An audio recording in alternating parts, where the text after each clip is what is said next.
Let's try to turn it on in 3, 2, 1. Wow.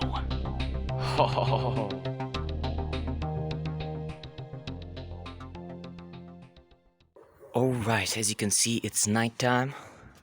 Oh, not exactly middle of the night.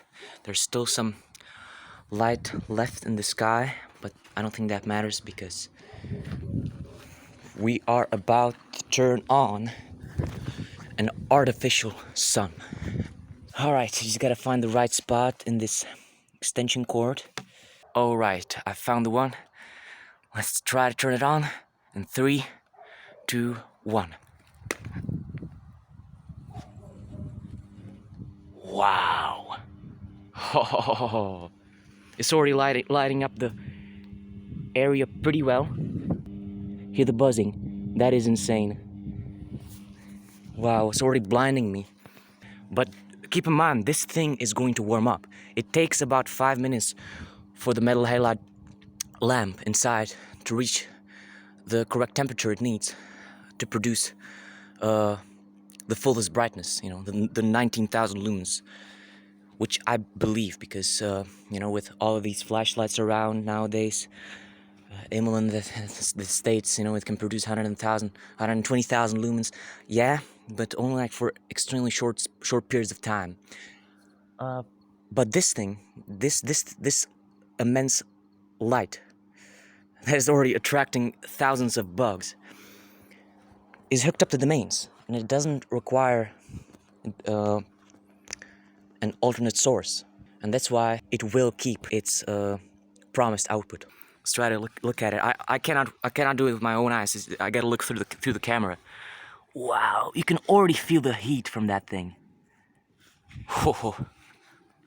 Alright guys, I've let it warm up to its fullest brightness, and this bug problem is worse than I thought. Bugs, I'd recommend to not spend too much time close to this thing because you're gonna get cooked alive. Wow, look at that. This is the best effect that it could ever produce when you're standing quite far away from it. That is insane. That is like literally the artificial sun. Right now, I'm standing about 20 meters away from the reflector itself, and it's still bright enough here for me to easily read a book. Like, I could go all the way up there into those fields, like maybe even half a kilometer away, and I would still have enough of a light to maybe like look around and read text on paper. Wow. Wow. Let's take another last look at it. Yeah, it's insane.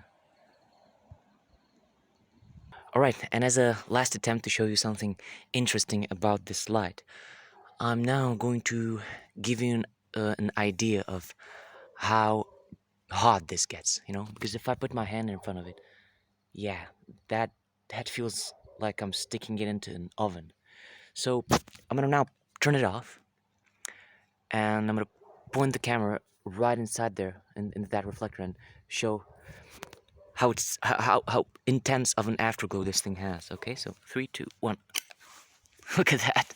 It's turned off, but this still produces quite a bit of light for a couple of seconds. But look at that. Look at those electrodes. They're just like glowing. And even the tube, even the glass tube itself is still a bit of a reddish color. So yeah, I think that will be it for today's video. And see you in the next one. I hope you enjoyed this.